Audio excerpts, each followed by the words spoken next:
Metal castings produced in green sand molds are widely used in diverse industries ranging from agriculture, automotive, and aerospace.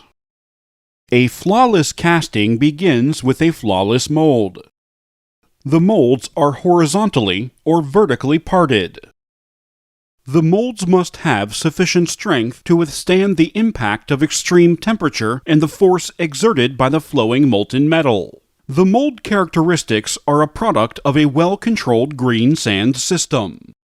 The performance of the green sand system is a function of green sand properties governed by its major components, namely silica sand, clay, water, and additives.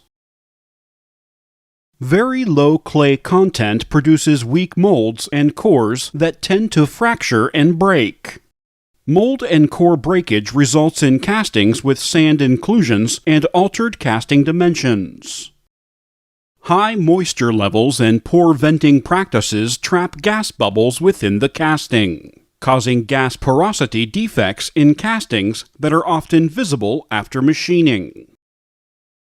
Owing to its inherent property of thermal expansion, when the sand in the mold comes in contact with the molten metal, the sand undergoes drying and expansion.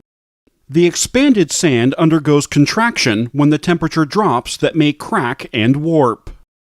This shift in the characteristics of sand could lead to surface deformations on the casting like buckles, rat tails, veins, and expansion scabs. Very coarse sand makes the mold permeable to molten metal. Metal penetration produces deformations on the casting surface. The ability to identify a casting defect and take preventative measures is the key to successful foundry operations.